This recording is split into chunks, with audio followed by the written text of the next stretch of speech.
This is one of the scariest stories I've ever read. It was posted 10 years ago on Reddit by an account called A Writer Named Williams. It was on the subreddit called Let's Not Meet. The story is called Poker Face. So sit back, relax, and enjoy this very scary story. This happened in Antioch, California. It was around 2 a.m. I was at a friend's house, safe in warm, sheltered suburbia. We were having a lot to drink, chit-chatting, enjoying ourselves, of course.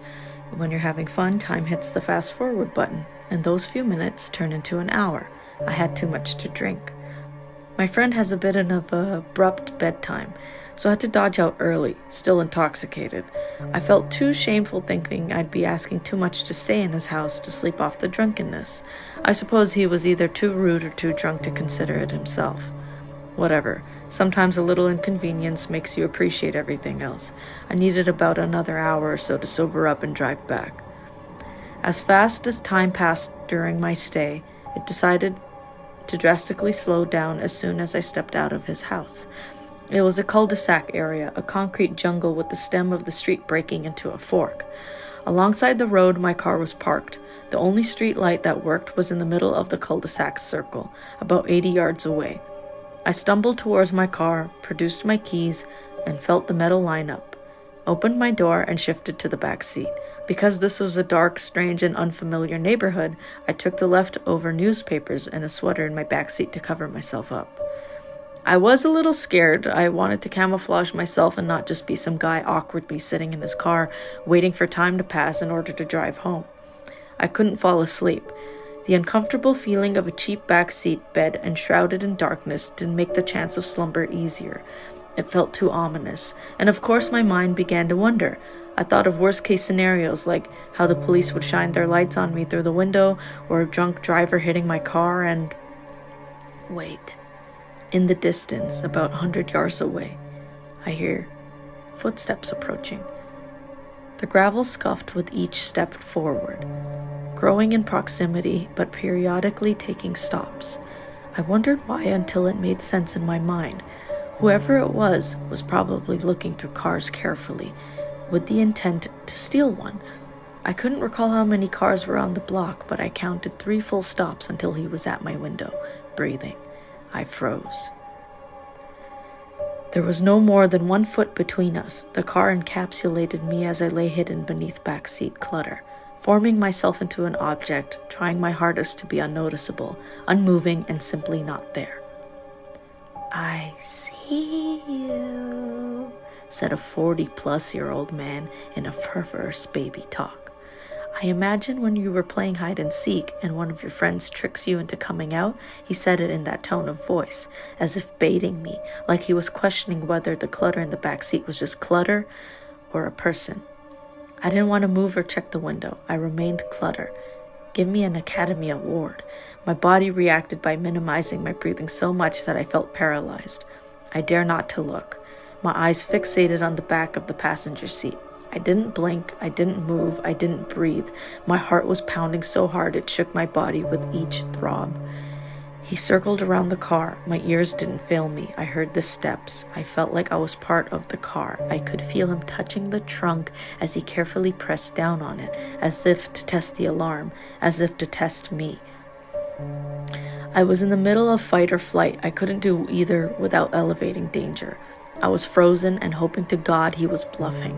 He circled the car again. The door handle to my right jiggled. He was pulling it multiple times.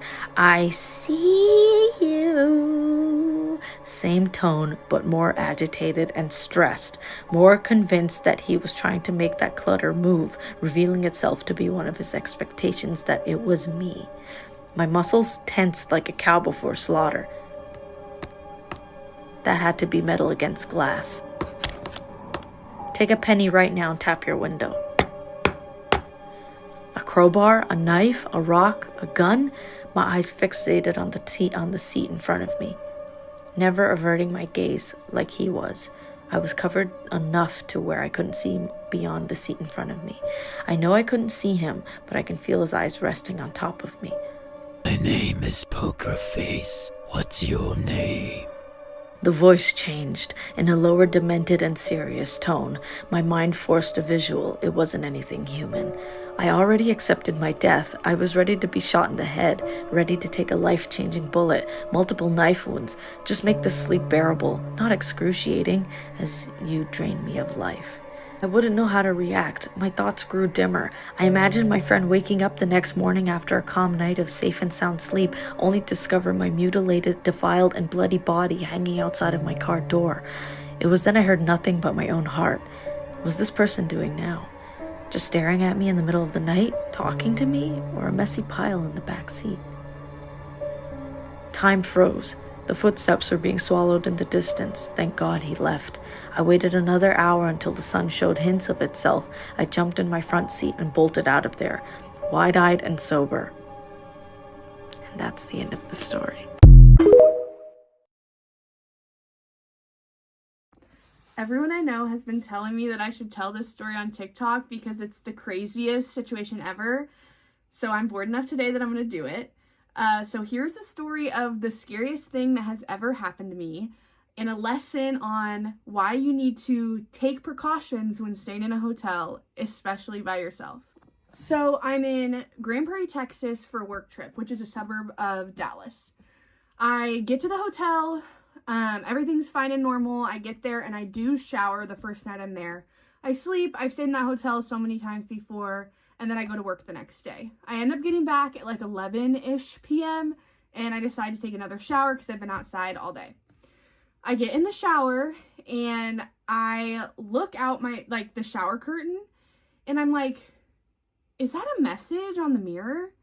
So I turn off the shower and the steam has steamed up the mirror and there's a message that has been put on the mirror, fingerprint smudged in there. And it said, there's a camera behind here with a little circle with explosions. And so I'm freaking out. I get out of the shower and I call one of my bosses and I'm like, hey, what should I do? And she's like, you need to leave. And so I went down to the front desk and I was like, hey girl, this is really crazy. I have a picture of this. This wasn't here last night when I showered. It's here now. The mirror says there's a camera behind here. This poor 18-year-old girl working the front desk is also freaking out because it's late at night. Keep in mind, I got in at 11 p.m. And she's like, we don't really have another room for you to go to. Our hotel is full, but you can, check out. And I was like, yeah, I'll check out. And so I check out, and then it gets crazier. So I check out, and keep in mind it's late, and the only hotel that has openings is 30 minutes away, and it's in a really nice area of Texas called Southlake, Texas. So I get in my rental car and I drive to Southlake, Texas, and I check into the hotel and everything's fine and normal. So I go to my room, I sit on my hotel bed and I'm FaceTiming my boyfriend, and then the landline phone to the hotel rings, the room. And so I was like, oh, I checked in late, maybe they need my credit card information or something. So I pick up the phone. On the other end of the phone is an old man's voice, and he was like, hello, I've seen you in Dallas. I wanted to let you know I thought you were pretty, Grace. So he knew my name. So my heart drops to the bottom of my stomach, and the only thing I can tell my boyfriend on the phone is I need to go, I need to leave here right now. Someone is following me. I need to go right now. So I go down to the lobby. And I'm like, I'm going to call the police. So I call the police.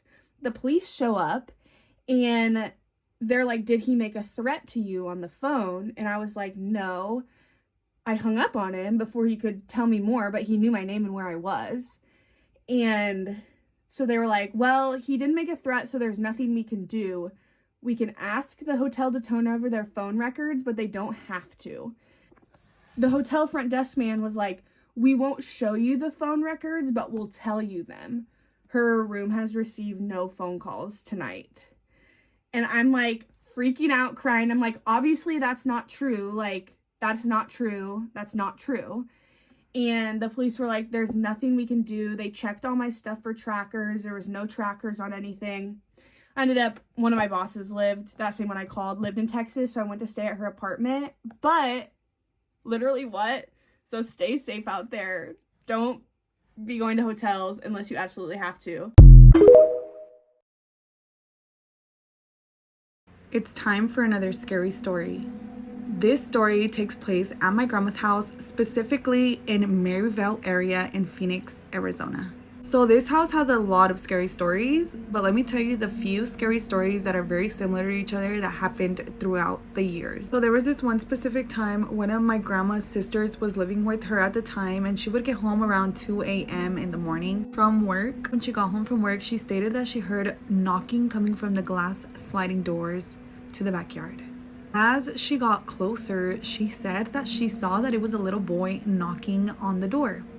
He was looking into the glass sliding doors and knocking at the same time. She stated that she turned on the lights to get a better view of the kid, but she said when she turned on the lights, he wasn't there anymore.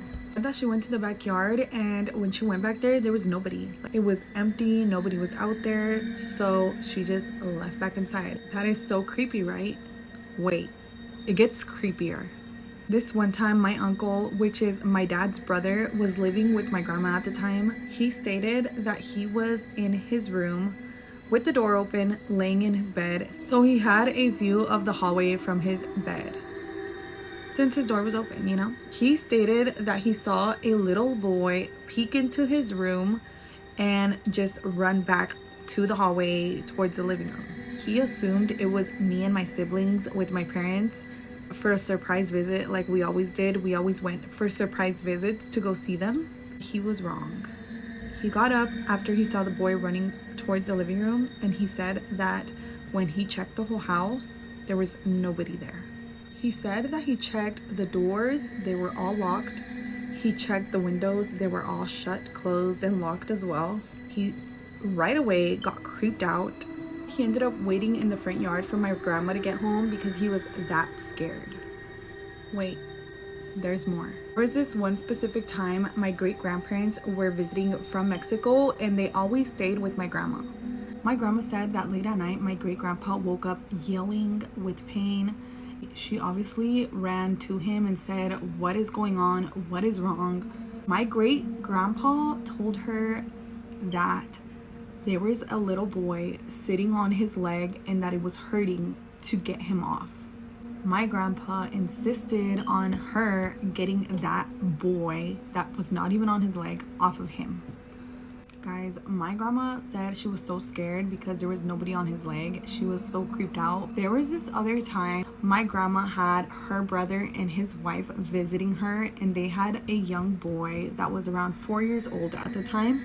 She said that that young boy interrupted their grown-up conversations and insisted on her to follow him to the hallway because he said that there was a little boy who wanted to talk to her.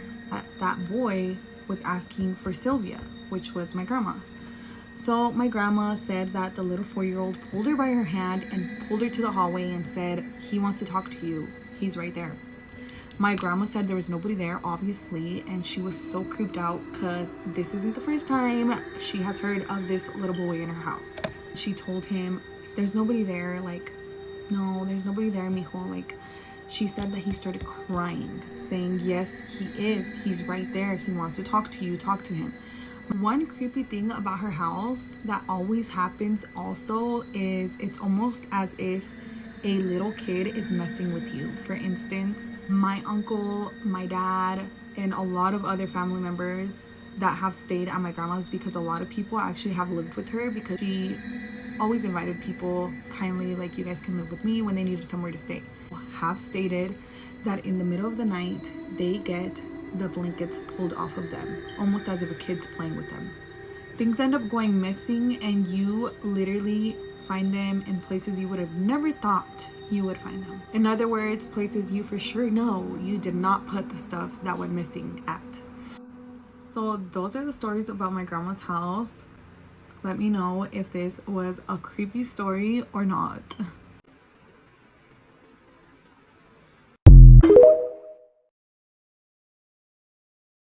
I got a DM from a guy who says, "I experienced something haunting. I never tell anyone because I don't want to be labeled as crazy, but if you promise to keep me anonymous, you can share my story."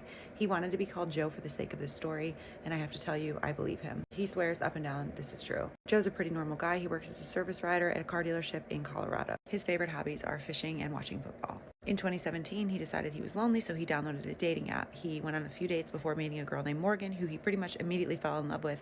They hit it off, and 6 months into the relationship, Morgan finds out she's pregnant. They decide to keep the baby. They have a healthy, happy baby named Brady. When Brady starts walking, the family adopts a small black lab puppy they name Max, and Joe and Morgan often call Brady and Max the puppy the kids. Joe and Morgan have a great relationship. They're great at parenting together, and they decide to get married in 2019. A year later, Morgan's pregnant again, and they have a healthy, happy baby girl they name Michaela. Michaela is born with a lot of brown hair, brown eyes, and she's just a really sunny little happy baby. One day in August of 2022, Joe wakes up really, really early to go fishing with his buddy Kyle from work. He packs up his truck around 3 a.m. and they are on the water by 3:45 a.m. This was a lake that Joe and Kyle fished often. Joe says that he was really happy with his life at this point. He felt like his life was complete. His job was great. His relationship with his wife was great. Happy with his kids. Just couldn't ask for anything more. They get done fishing around 8 a.m. and they're packing up their respective trucks in the parking lot. They drove separate. Kyle finishes packing up his truck. He drives off. Joe waves.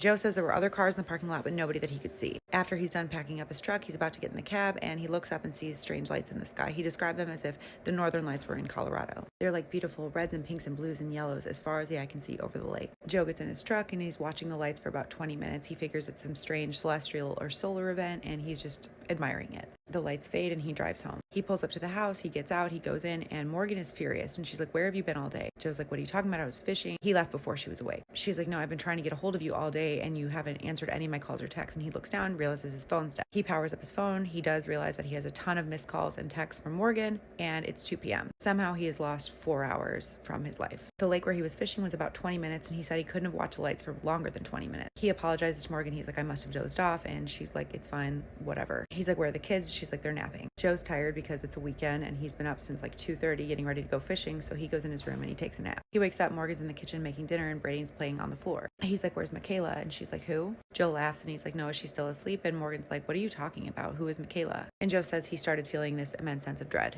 He runs into Michaela's room, and it's not Michaela's room. It's the office it was before Michaela was born. He says he woke up in a reality where Michaela doesn't exist, but he has real memories from the 2 years she was alive. For example, they took a family trip to Utah right after Michaela was born. She was a newborn. She screamed the whole ride. He took a ton of photos, but when Joe looks at the family photo album, Michaela's not in the photo. He remembers her baby shower. He remembers her baptism. Everyone else has convinced him that he dreamed her. Joe says the only other story he can find similar to his is the Reddit lamp story. If you don't know what that is, look that up. The only difference of his story and that story is there was no accident. There was nothing that could have caused him to hallucinate her existence besides the lights he saw. Although he wanted to be anonymous, Joe did ask me if I made this video to ask if anyone else saw those lights over a Colorado lake in August of 2022, if anyone has experienced anything like this, and if not, what anyone thinks that could have potentially happened. Joe says, although there's no evidence that Michaela ever existed, he feels a void in his heart and he thinks about her every single day. Keep sending me these stories and I will keep adding them to this playlist.